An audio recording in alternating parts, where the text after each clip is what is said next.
want to welcome you to the 39th show of Healthy Living with Marilyn. And my co-host this week, I am so glad that Aubrey's here. Aubrey Eicher is my co-host. She's filling in for Josie. And I apologize, I was fashionably late. That's okay. You're fine. You're here. It doesn't matter. And we're doing something different tonight, Aubrey, aren't we? Yes, I'm excited. We are zooming in from Vancouver, British Columbia. Yes. A wonderful man who just emanates leadership. Mm-hmm. His name is Dov Baron, and he is from Vancouver. So it's 5 o'clock there. 5 o'clock somewhere. 5 o'clock somewhere. And I mean, I have been so excited about this. We've been talking about this for weeks. And I want to thank you, Dov, for being my guest tonight and spending time with us. Yeah. It is so wonderful. Thank you so much. My absolute pleasure. Thank you so much for inviting me. It's a pleasure and an honor. I'm happy to serve you and your audience. Oh, you are awesome. You are absolutely awesome. I want to read his bio because it's just a short bio, but he has done so much. He has been speaking internationally for over 30 years. And he's the man with the finger on the pulse of the evolving world of the next-gen leadership, which I want to talk about. Twice cited as one of Inc. magazine's top 100 leadership speakers to hire. He is a master storyteller, and I'm telling you, I have heard him on Facebook, and the stories he tells are phenomenal, and they make so much sense. I feel so much smarter after I listen to one of his Facebook Lives, awesome. Seriously. And he has the honor of presenting for the World Business Conference in Tehran. He was in Tehran a couple months ago, weren't you? It was actually this time last year. Yeah. Oh, it was this time last year? Because I was sitting in my living room traveling vicariously with you. So, I mean, it was wonderful. And as well as speaking for the State Department and the United Nations on leadership.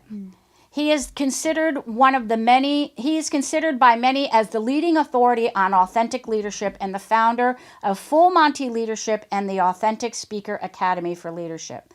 Outside of speaking and training, Dov works with multidisciplinary leaders and executive teams to build the bonds that create organizational cultures that, become fiercely loyal. Hence his book, Fiercely Loyal. Mm-hmm. He is a best-selling author of several books. His latest book is Fiercely Loyal, which I have read 4 times. 4 times. I've read it so many times, it's starting to fall apart, dog. I do see that. It is falling apart. It's falling apart.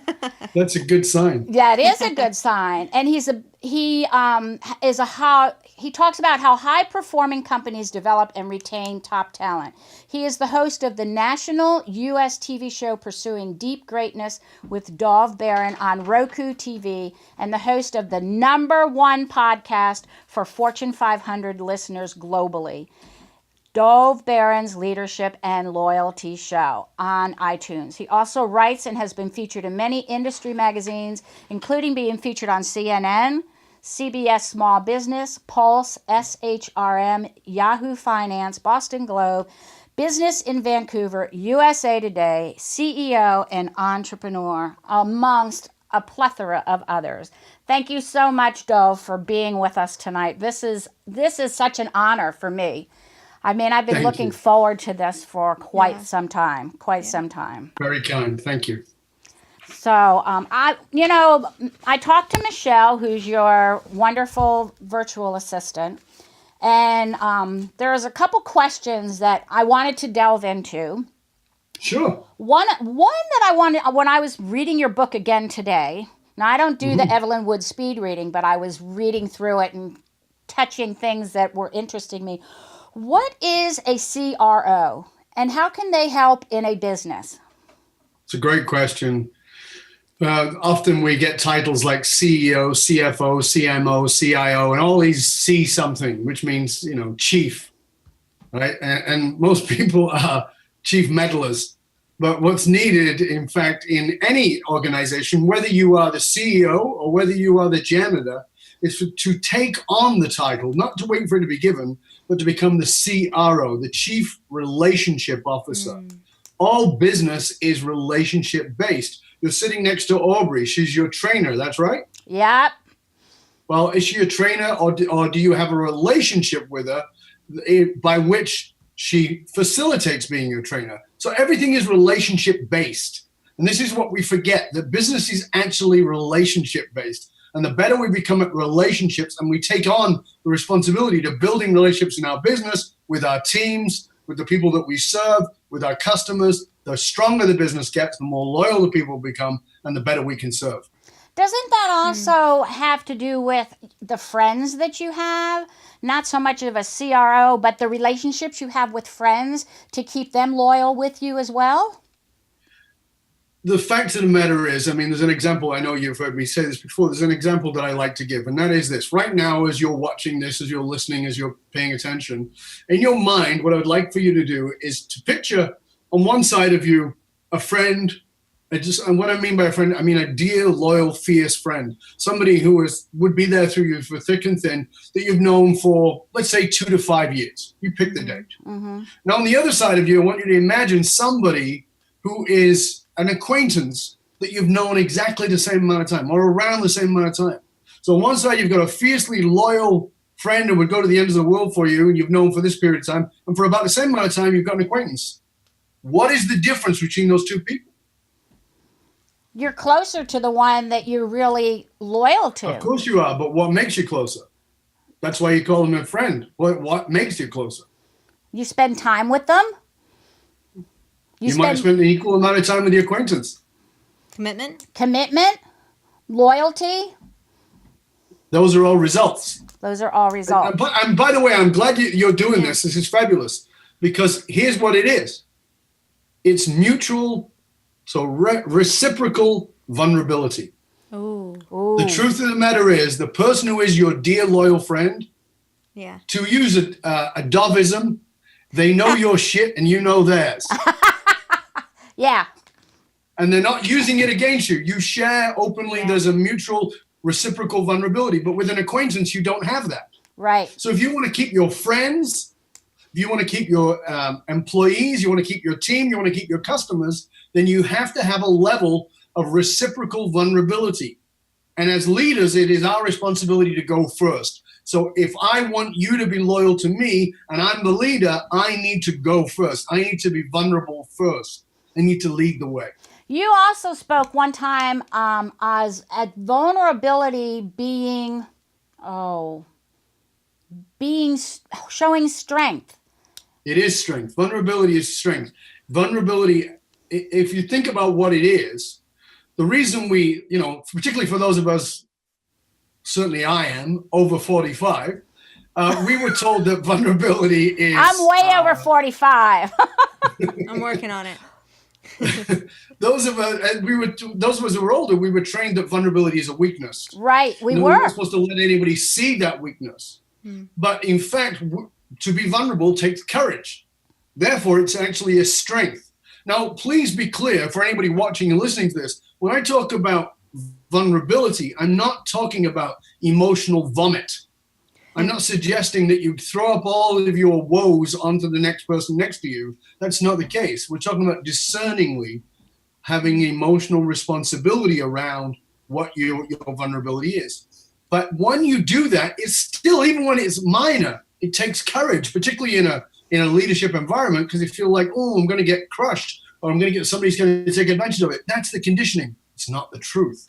What it creates is a bond, and it's powerful. It takes courage. And it is so amazing at bonding people. So powerful. Yeah, I learned that when you were talking about that, how being vulnerable really shows strength. And it really was an eye-opener for me, because like you don't tell people your deepest, darkest secrets. You don't show them your vulnerability. But when you do, it seems like you build a bond between that person and that you wouldn't have with this guy over here who you've known for the same amount of time, but you don't feel comfortable maybe telling them what's going on in your life for whatever reason. What we know is that people are bonded through, they have things called trust bonds.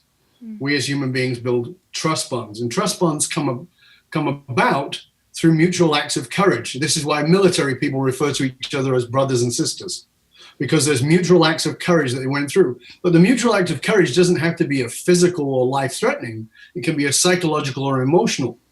So once we do a mutual act of courage together, there's a bond between us. We feel that affinity to each other. And that mutual vulnerability does that. Now, of course, as I said, that can be scary, and that's why it works. If it was easy, it wouldn't work. You'd go, I don't feel a real connection to them because it was too easy. Yeah. What is a soul-driven leader organization?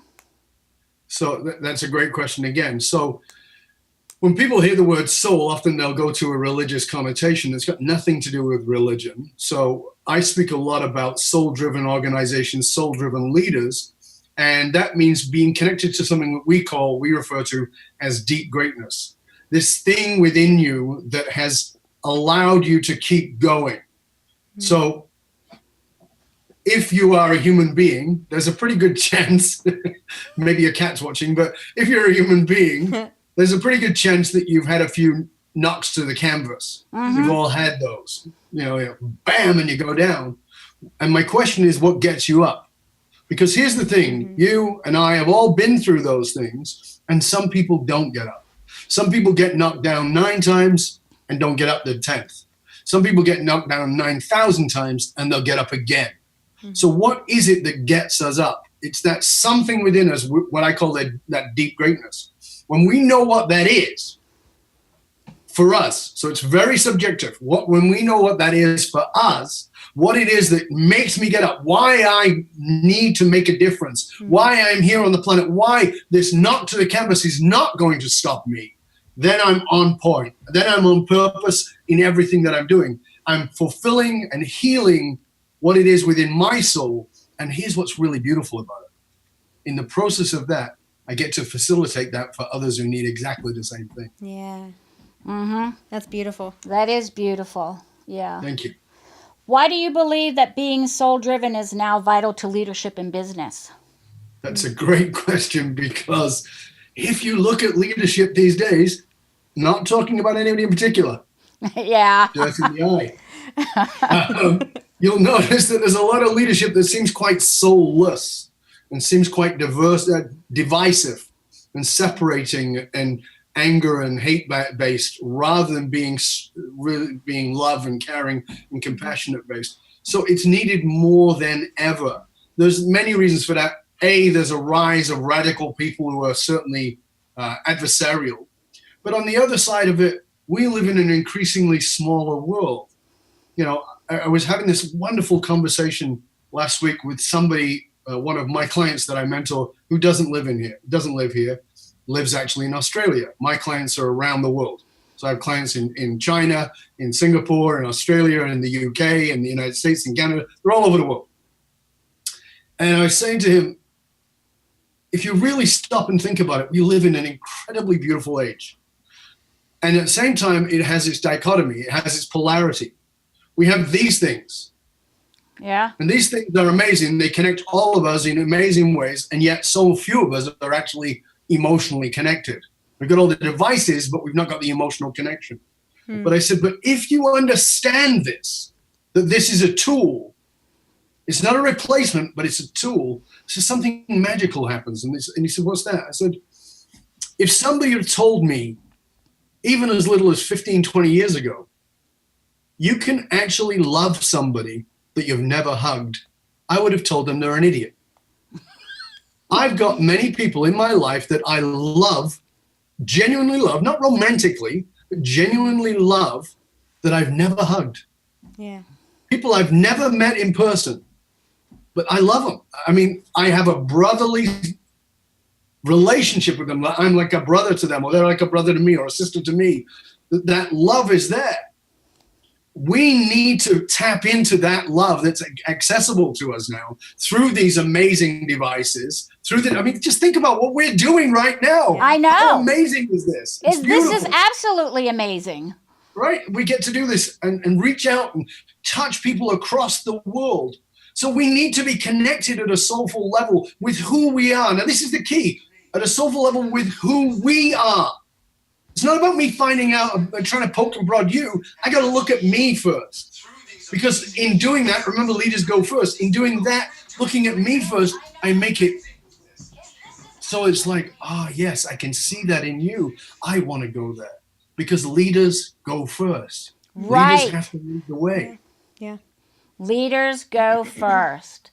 They have to Not lead last. the way. We're not telling everybody else what to do. Leaders go first. Right. I want you to jump off the cliff. I got to jump off the cliff first.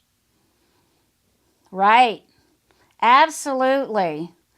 So talk to us about why leaders must embrace this vulnerability. I know we talked about it a couple minutes ago, but why is it so important for a leader to be so vulnerable?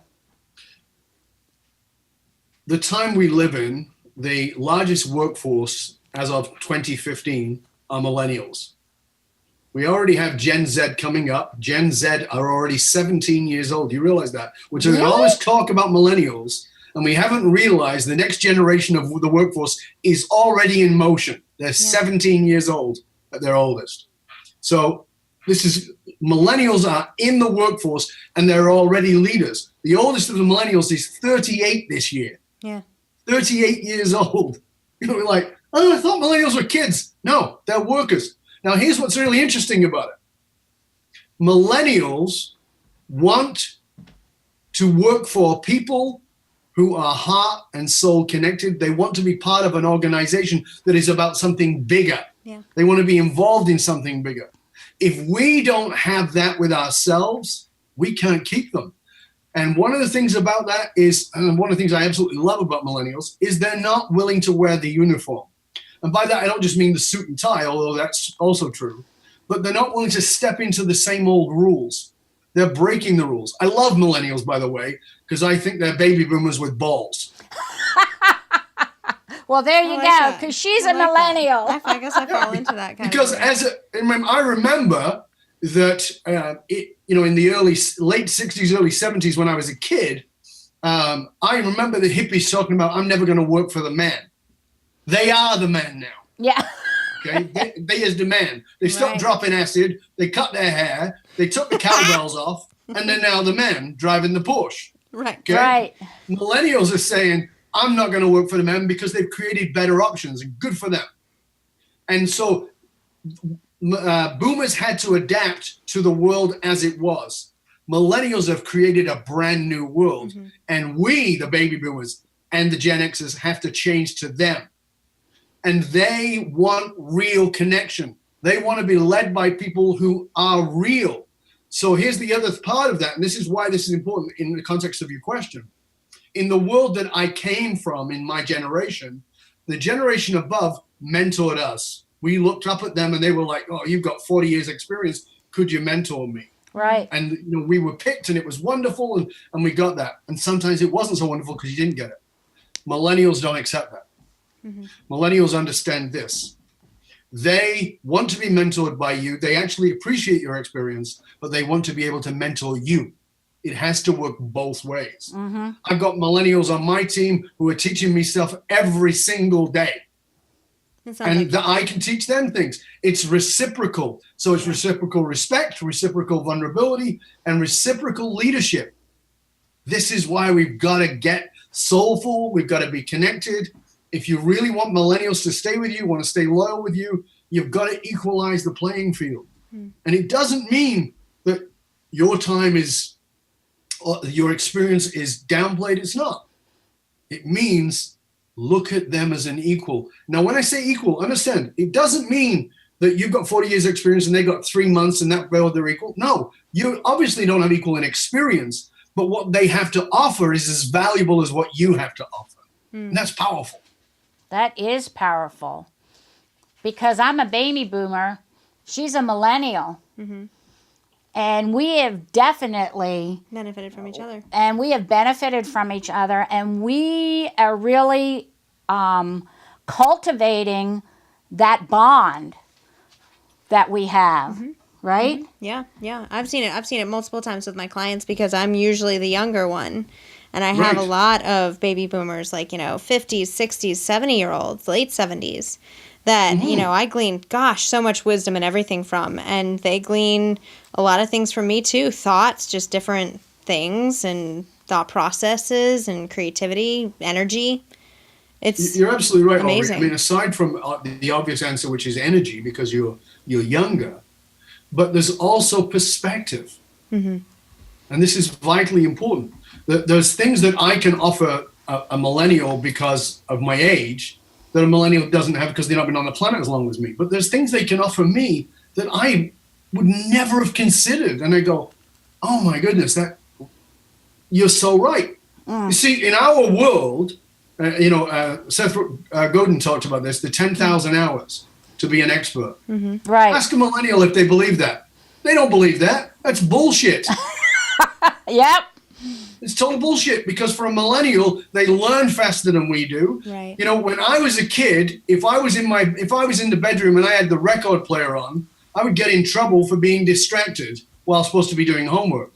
Now go into the bedroom with your kid who's a millennial or even a Gen Z and look at them. They've got 3 screens open, one earpiece from a headphone set, and they're doing their homework. And you're saying they're distracted. Like, no, I'm focused. Well, what are you doing? I'm listening to this music. I'm talking to my friend who's also doing the same homework. We're both researching together, and I'm working on the screen for my homework. And I'm, as a baby boomer, my head goes. My daughter did that when she was in high school. She's 34. And when she was in high school, she had the radio going, the boom box, the big boom box. Yeah. She had the TV going, and she was doing her homework. How did she do that? And she was getting A's. And I'm thinking, exactly. How can you do that?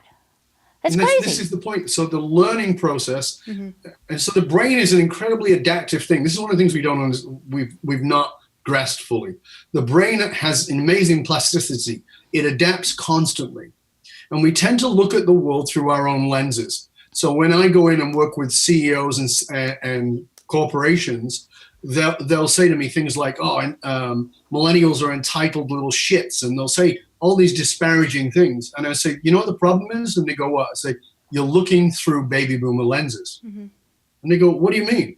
I say, if I gave you a pair of glasses that put a green tint on everything, what color would everything be? And they go, green? I go, yeah, absolutely. If I gave you red lenses, what would it be? They go, red. Absolutely. You're looking through baby boomer lenses. Yeah. So you're seeing everything through those lenses, but that's not the lenses millennials wear. And the best example I've got, and I talked about it in the book, is this.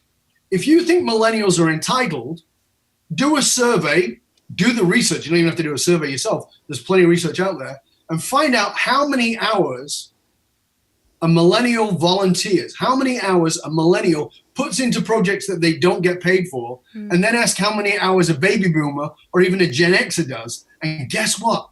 Millennials give away so much more than baby boomers and Gen Xers. So that doesn't quite fit with our lens of entitled little shit.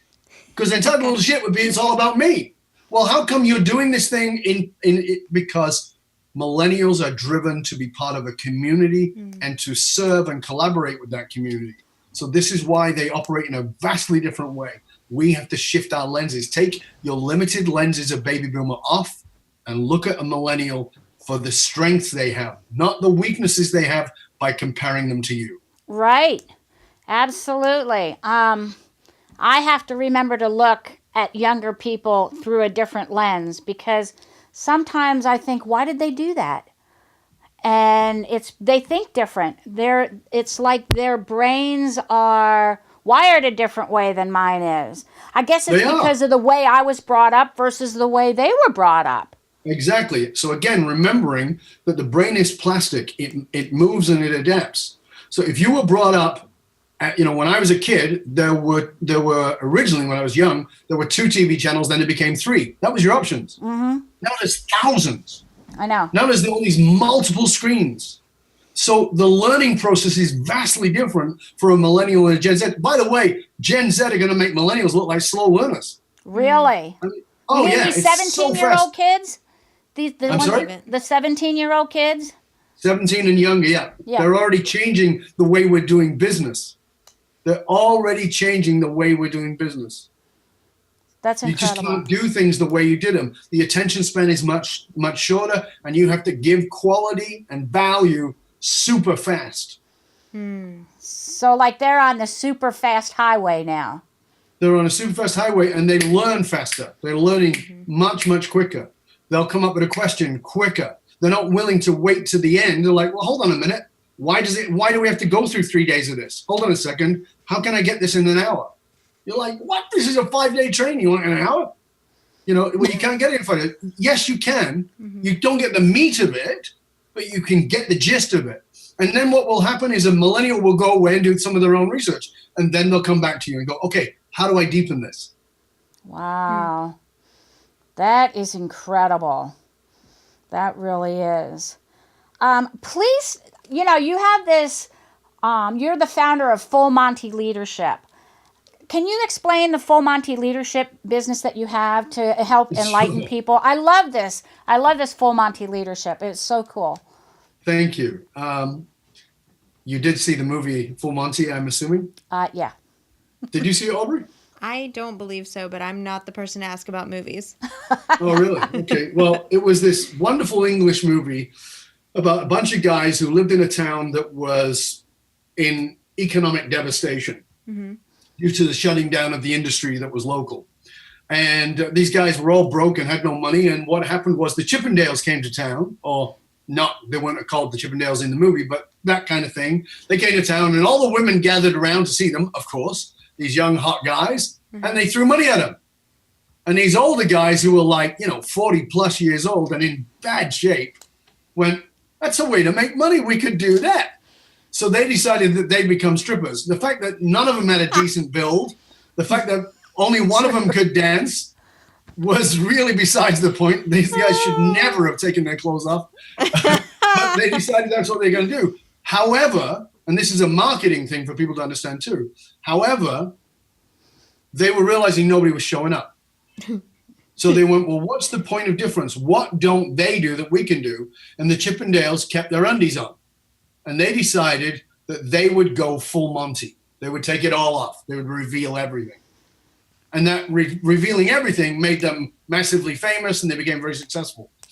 So in Full Monty Leadership, it's the understanding that we have to reveal it all. And we want to hold something back. We want to keep a piece of the armor. We want to hold a little bit of the mask. But in revealing all of it, that's when the bond that's built. Is when we just like, you know what? I'm not going to hold it back. I'm going to tell you the truth. So we've been working with teams. I'll give you an example of an international team we're working with. And I knew the story of the CEO because I'd been working with him personally, but now he's in front of his team. And he was talking to me about how he didn't feel like they were bonded to him. And we have an exercise that we do as part of our program. And in that exercise, there's a revelation. And the leader has to go first because leaders go first. And he had to reveal something. And he said, in the 1980s, he was a cocaine addict. Now, this is a tight guy who's got it. I mean, this guy has his poo in a pile as far as anybody's concerned. He's the guy that everybody looks at and goes, wow, I want to be like him. And it looks like he's never deviated from the line. And suddenly he admits, he goes, I wasn't just a cocaine head. He goes, I ruined everything. Wow. Destroyed my family, all kinds of things. He goes, I was a hot mess in all kinds of ways. 2 weeks later, I went back to him and said, how's things going with the team? He goes, it blew my mind. He goes, I was terrified. And I know he was actually sweating as he was telling it. He goes, I was terrified of telling them. He goes, some of them wanted to take a little bit of advantage of it, as in they want to push a little bit. He goes, but 99% of them. He goes, and by the way, the one who was pushed a bit, he goes, I knew that that's the person I got to get rid of before it even came out. He goes, but the others, he goes, the level of compassion, the level of caring, and he goes, and what's more, everybody's productivity has gone up. Everybody's commitment has gone up. Wow. Everybody's bond has gone up. Full Monty Leadership. Wow. Reveal and it will bond. That's quite the visual. I'll never forget that. Yes, That's good. You have to get. So we're see not that movie. suggesting CEOs get naked, because that might put people off for life. Right. But emotionally naked, certainly. Yeah. So basically, what full Monty leadership is just coming forth and letting the people know that are working with you that you're human and you have things in your life that have gone wrong. Yeah, I mean, it's as leaders, we want to tell people how marvelous we are. We want to talk about our accomplishments, Right? And that's great because people aspire to that. But if I'm on the pedestal, how are you ever going to get a connection with me? There's only one way. You have to pull me off the pedestal, and that's painful for both of us. Mm-hmm. So instead, let's get eye to eye. Let me show you what I've done so you can aspire to it. But let me show you where I came from so that you can go, oh my goodness, well, if you can, I can. That's Right. why it's important. Otherwise, it becomes unreasonable. It's like, yeah, but I'm not a superstar like you. Well, guess what? I didn't used to be a superstar. In fact, I was a dick. In fact, I was a drug addict. In fact, I was a whatever it was that person's been. The person goes, that humanity is so inspiring. Listen, how many, I'll ask you, Marilyn, right now, and I'm going to ask you, the listener, the viewer, how many biographies have you read? How many biographical movies have you seen of people who are super successful? We've all read many of them, right? Right. Yeah. Okay, so just think of one right now. If you think about biographies, they're always these big ass books. They're big fat books. They're 500-600 pages. They're not slim little books. They're big fat books. And yet we read them. Why? When you think about it, if you took out the successes, the pages that were filled with success, the book might be 20 pages long. Mm-hmm. So why do we read the other 580 pages? We're riveted. Because there was down and we know there's an up. Right. The humanity is what's shared in the other 580 that aspires to the other 20. If we only share the 20, people go, you're not even human. I don't get it. You're either bullshitting or it's just not real for me. I can't do it. It's different for you because you're superhuman. I'm not.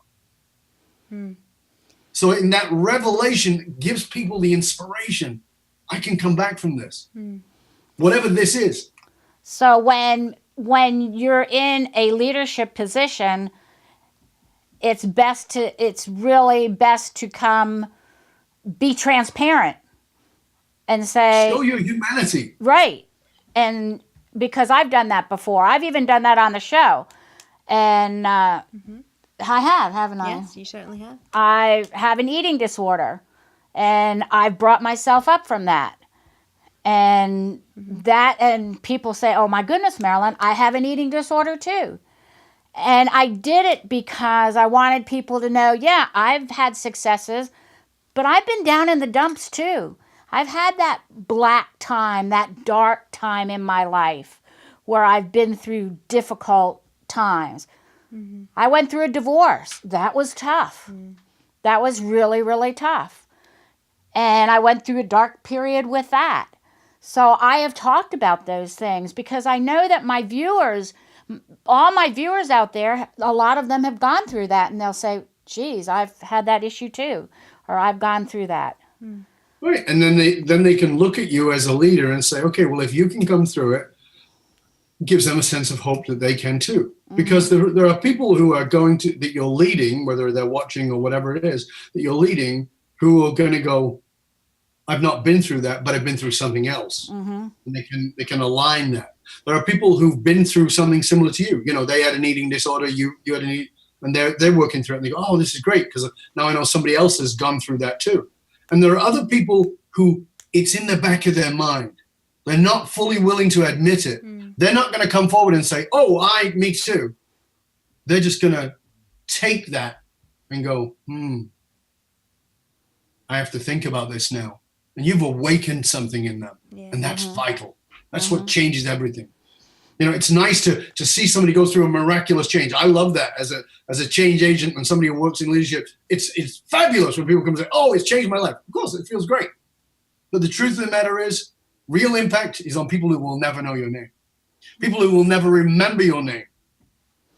That you just dropped that seed that allowed them to grow into the magnificence of who they are and break through whatever was going on for them. Right.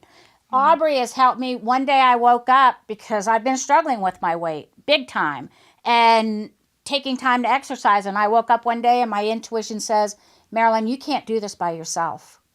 You cannot do this by yourself. And I've told my viewers, I got to the point where I could not do it alone. I was failing. And I called Aubrey up and I said, Aubrey, I can't do this. I need help. And we do live videos during the week after I've done my exercise with her. And I have told her to everybody that she has saved my life because the fact that she keeps me motivated, she keeps me accountable. She has me doing things that I never thought I could do, you know, like a plank. Really? You want me to do a minute plank? Are you kidding me? No. You know, and then she has me doing a minute 15 and she'll say, well, you did more than a minute. It's like, really? You Really? did a minute. You know, Plus some. so, but that is my thing as a leader to tell people I have issues too, you know. But you said it earlier, you know, the key words that you used were, I can't do this alone. I can't. And the reason that that's important as a message is because we as leaders have been trained to believe we're supposed to do it alone. Yeah, we're supposed to be trained like believe Mighty that We're Mouse. supposed to know everything and be strong and we don't need anybody else. And that, my friends, is complete, total bullshit. It's not real. Nobody made it alone. You know, there's this myth called the self-made millionaire. Yeah. It's a myth. It doesn't exist. Nobody made it on their own. No one. Human beings are tribal by nature. We have to have other people with us. And I've only become a better leader by admitting where I need somebody to help me. I have a big presentation going on next week in San Diego for the Servant Leader conference. It's huge. Like, you know, I'm on stage with Ken Blanchard and lots of other great speakers. Oh, my. You know, I get to speak around the world with amazing people. Guess what I did this afternoon? Now, I'm leaving on Sunday.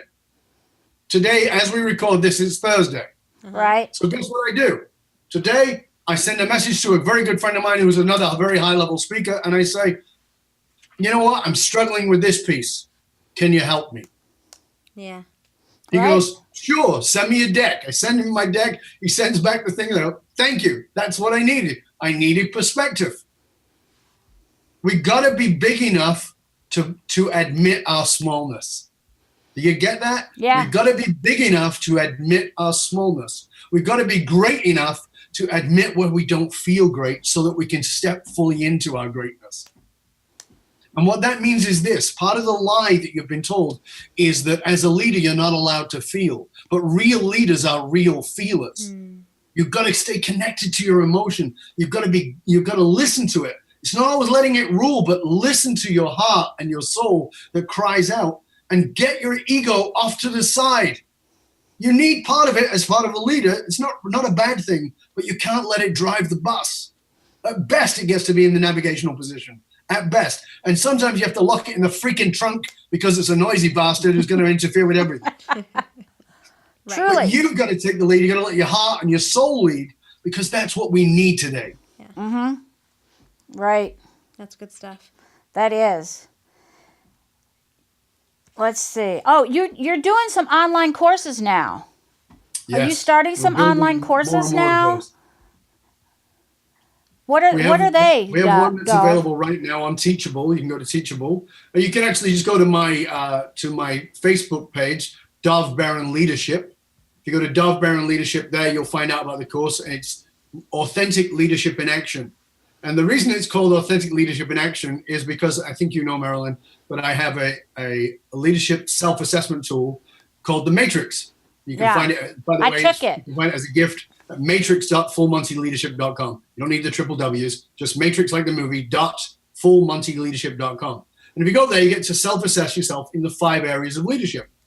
And one of the leaders who I know very well, he, you know, when it first came out, he went, oh, I'm going to go do the test. And I said, great. And he came back to me and he's like, I'm really surprised. And I said, why? He said, I scored low on authentic leadership. And he goes, I think I'm a pretty authentic leader. I said, I think you're a very authentic leader. He goes, so is the test off? I said, no. And he goes, then I don't understand. I said, because it's not authentic leadership. It's authentic leadership in action. Because what's the difference? How you apply it.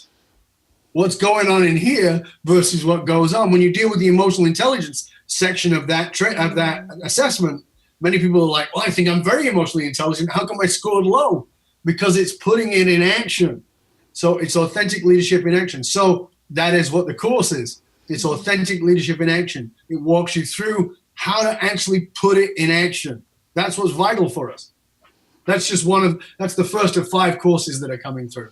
Cool. Wow. So when are they going to be available? Keep checking on Dov Baron Leadership. So you'll know as soon as I know. Oh, We're building several of them at once. Are you? Yeah, and there's ebooks that go with each of them. So a couple of the ebooks are already available. Authentic Leadership in Action ebook is already out. You can get that. You can find it again at Dov Baron Leadership on Facebook. But you can also find it on Amazon as well, and Barnes and Noble and several other sites. Oh, that's good to know. Good. That's good to know. Something you wrote in your book on, it was on page 50. You wrote, passion, curiosity, and joy are what gets us truly motivated. What do you mean by that? Can you tell our viewers what you mean by that? Well, give me each one of the words. Passion. Right. So passion will get you motivated, but it won't keep you motivated. Right. So it won't sustain it. Passion, people will go looking for their purpose. As you know, in the book, I talk a lot about purpose. When people think that their passion is their purpose, it's not. Your passion is not your purpose. So let's start there. It'll get you motivated, it'll get you going, but it won't keep you going. So when people think about their passion, they think about doing a career. They go, I'm passionate about this, so I'm going to go do it as a career. Listen, I'm going to tell you what I tell everybody. I tell the CEOs that I work with. And that's this. If you were supposed to do your passion as a career, and if I'm talking to a man, I'll say, if you were supposed to do your passion as a career, what were you passionate about at 15, 16, 17 years old? And, they'll tell me things. And I'll say, I'll tell you what you were really passionate about. So they'll say, I was passionate about football or whatever it was. I go, no, I'll tell you what you're really passionate about. You're passionate about girls. And they go, yeah. And I said, therefore, if that was your passion, why aren't you in the business of gynecology? Because that was what you were most passionate about at that age. I know I was. And I have no interest in being a gynecologist. So that is, if your passion is not your purpose, it's actually a vehicle for your purpose, but it's not your purpose. So passion is transitional, it's transitory. So Aubrey, being your age, your passion, I'm sure right now is in personal training, but I don't expect that. It might be, but I don't expect it to be that in 10 years. It will have evolved. And it may have evolved into a deeper part of that training, and it may have evolved into something else. That's okay. So passion is important to keep you motivated, but it's not going to keep you going. That means purpose. Second word. Curiosity. Curiosity for me is one of the most vital leadership skills you will ever have. And sadly, there's this thing called school that kills it. Because school teaches you to regurgitate, to learn and regurgitate. Curiosity is an amazing thing because it actually comes from the Latin roots of education. Because the Latin roots of education is educat. Educat means to draw out. Modern education means to stuff in and regurgitate what was stuffed in. Educat is to draw out. And to draw out, we need curiosity. We need to find out. The favorite question of a 2-year-old is why? Why? 2, 3, 4, 5, 6 years old. Why? And then they go to school and they stop asking why because they get told all the answers.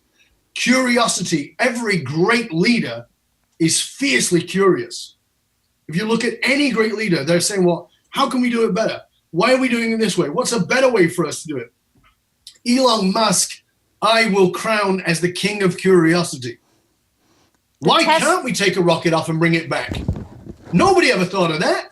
No. You take a rocket off, it blows up, shit's done. No, let's bring it back and do it again. What? Are you crazy? He said, why not?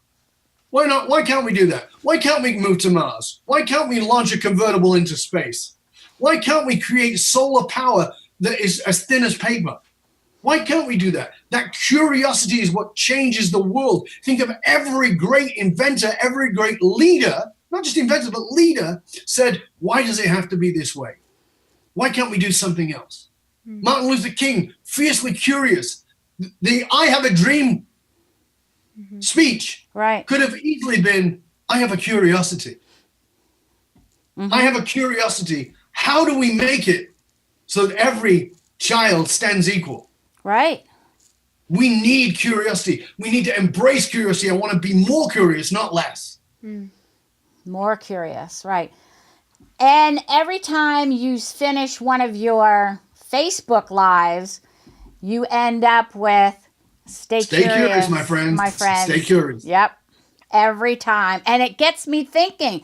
And I want to go research and I want to listen to what you've said before. And it just gets me motivated to keep learning, to just continue to learn. That's what that motivation is. The curiosity is to keep learning. The 3 most fatal words of a leader. I know that. They shut the mind down. I'm curious opens the mind up. When somebody says something to you and you think this person's an idiot, try this answer. Even, normally you wouldn't say anything, or maybe if you're a little rougher, you might say you're an idiot. But instead, just say, I'm really curious about why you said that. I'm really curious about why that's your point of view. Watch what happens. The relationship will transform. And guess what? You might learn something. Wow. That's a good, very good point. That's really a good point. That is a good point, really. Okay. So the last of the 3 words is joy. I think that we have a very limited understanding of joy. We think of happiness as joy. Happiness is happiness, joy is joy. They're 2 different things. If I come over and tickle you and you're ticklish, you'll laugh, that's happiness. As soon as I stop tickling you, the laughing will stop. It's transitory. Joy is not. Joy is actually a natural state of who we are. It's that giggly little kid inside of us. You look at that kid and you go, what the hell is that kid laughing at? Nothing. They're just joyous. They're just laughing. They're just joyous. So it's coming back to joy. Now, here's the unusual position I have on joy. And that your access to your joy is through your pain. And most people are like, what? I don't want to go there. Listen, your joy is buried below your pain. The pain you refuse to look at denies you access to your joy. So get the shit out of the way that needs to be removed so you've got more access to joy. Huge. That is huge. Very, very huge. Yeah. Do you have a question for Dov, Aubrey? My brain just went in like 20 different directions with that. He dropped a bomb. I think I just psychologically punched Aubrey in the head. That solves so many problems. I mean, we talk about people dealing with depression, anxiety, like how many coping mechanisms that we're talking about that people are using, food or drugs, alcohol, TV, Netflix binges, like anything that people are using to numb out so that they can avoid their pain and thus they are not experiencing joy. That's huge. And so when people say, I want joy, they're not willing to enter the journey. Right. Joy is on the other side of pain. Joy is not side by side with pain and it's a choice. No. Joy is on the other side of pain. There will come a point when you've done enough processing when it becomes a choice, but it's not there initially. Mm-hmm. You have to go through it. You have to, as John Bradshaw said, you can't go around it. You can't go over it or under it. You have to go through it. The only way out is through. Mm-hmm. And that's where your joy sits. So it takes courage. So now we're back to one of my keywords again, which is courage. Right. You need curiosity and courage. And curiosity takes courage because people will say, why are you even asking? And people will say things like, well, that's history. Listen, if you think your past is history, take a look in the mirror because your past is leaking all over your present. Yeah. Wow. And it's about to contaminate your future. Yeah. Interesting. Really interesting. Well, and I have some people who are partners with me, Dov, and so I do little commercials for them. And Aubrey's one of my partners, and she has this great program that she does, and I want you to tell them about it. It's a 12-week. She's doing a 12-week lifestyle program to help people get their act together. Really get their act together. You know. Fabulous. And so what it is I've created a curriculum that allows a person to come in and say, like, okay, I want to lose weight or I want to become more healthy, and it is a more lifestyle change process that I've created so that, I mean, I've talked to so many people who have yo-yoed back and forth. Like, yes, I lost some weight. I lost some weight. And then I stopped doing what I was doing, and then I gained it right back. And now it's even more depressing because I did it, and now I have to do it again. Like, and I got really, really tired of that story, and everybody else does too. So my philosophy has been to create sustainable, and really, even before I say sustainable, enjoyable lifestyle change. So, like, what are the things that we can find that you enjoy, that move you? Marilyn got really big into hot yoga. She loves it. I didn't know that she would love it as much as she does. I didn't either, because when she challenged me to go, I was sitting here knitting that morning, and I almost wigged out on her. I almost called her and said, I can't do this. But you didn't. But right before that, she texts me and says, okay, I'll see you shortly. And it's like, okay, well, I'm committed now. I don't have a choice. I can't get scared about this. I have to do it. And there's that relationship plug again. But again, that's another piece of leadership, is the willingness to go where we've not gone before. Get out of your comfort zone. Leaders are risk takers.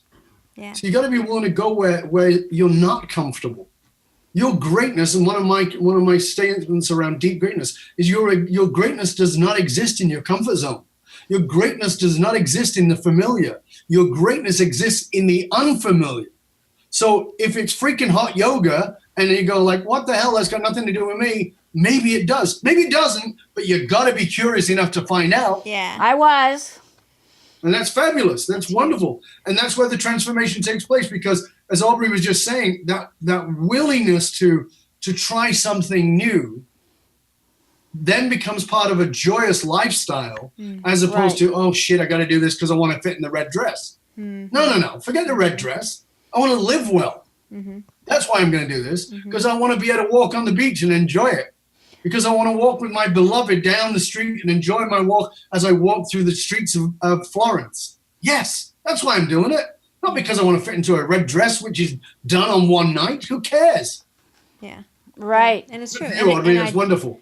I would even go further than that to say, identity-wise, you decided to be the person who did not limit yourself to a box. Right. There is no box. And getting out of the comfort zone, it's scary.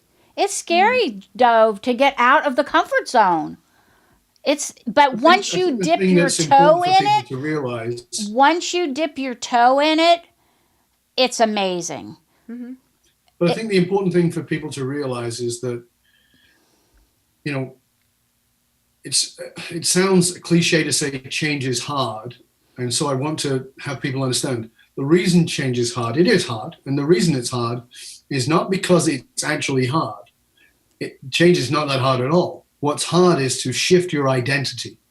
So if your identity is I'm a fat old lady, or I'm a fat old man, or I'm useless at this, or I'm no good at that, even though it's a shitty identity, it's still an identity. And you've built neural pathways inside of your brain that fire off every time somebody says, let's go for a walk. You go, oh no, I'm fat, I'm old, I'm incapable, I'm not an exercise kind of person. That's nothing more than a neural pathway. So that's why change is hard, because that pathway is going to start firing very quickly and go, no, it's not you. That's an identity crisis. And if you want to be great, you need to push yourself into identity crisis on a regular basis. Oh, this is who I am. What if I'm not? Let me see. Let me find out. Curious. Maybe I'm a fitness freak. Okay, let's try that for a while. Uh-oh, I know now she's going to challenge me on Monday. I know that. I love this. See, Marilyn. What? What if in 2 years from now, you're a yoga instructor? You know something? Dove? That's on my bucket list. That is on my bucket list. Fantastic. And maybe you're not, but maybe you are. So what if you just become curious about what would that take? Just for the hell of it. Yeah. Yeah. Yeah. Yeah. The other thing on my bucket list is to run a 10K. Fabulous.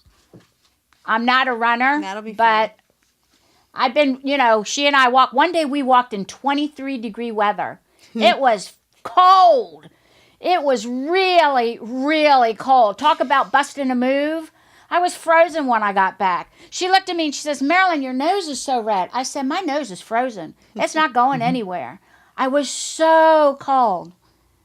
But we did it. However, walking in that weather, you burned more calories. I did. That's how it works. The body burns more calories in cold than it does in heat. That's good to know. And yes, so, I hope she doesn't say, oh, it's cold, let's go out and walk on Monday. Also boosts your immune system, which is great. It does. It really does. We were cold that day. That's probably the coldest day we went out. That has been. Yeah, yeah. So, anyhow. Yeah. So, I have one more question. What you have in here, and I opened up this part of the book because this is one of the sections I love. Why purpose matters more than profit. Why does purpose matter more than profit? We've got about 3 minutes. As I said earlier, the reason it matters more is because if you want to keep your people loyal, they'll have an affinity and they'll connect to purpose more than profit. If you're running on profit and focused on profit, you won't be able to keep your staff. Now, here's why that matters. The average millennial is staying in a job about 1.2 years. The latest stats are actually less than that, or about 13 months. So what that means is you've got to keep them longer than that because your ROI comes at 1.5 to 2 years, meaning you're going to spend their annual salary on training and developing them 1.5 to 2 times. If they're $100,000 a year, you're going to spend 150 to 200,000 training and developing them. If they're leaving you in 13 months, you've already lost. Yeah. If you don't have purpose first, it will damage your profit. Right. I want everybody to get this book. This book, Fiercely Loyal, I've been talking about it for months. As you can see, my book is kind of falling apart. I've read it so many times. It is an awesome book. It keeps me focused. If I have a question, I'll just open up the page and just start reading it because it is such a wonderful, wonderful book. Big eye-opener, so authentic. I'm telling you, Dov, you are probably one of the most authentic people I know. Truly. Thank you. That's very kind. And you tell it like it is. You absolutely, and you don't mince words and you don't sugarcoat them. And really? You don't. And it's such a joy when you were having them on Saturdays, your Facebook pages, on your Facebook Lives, and just to sit there and listen. I would sit there and just be mesmerized. And I would take the time when I would find that you were live, I would listen. And if I missed it, I would listen to it later because it is so important.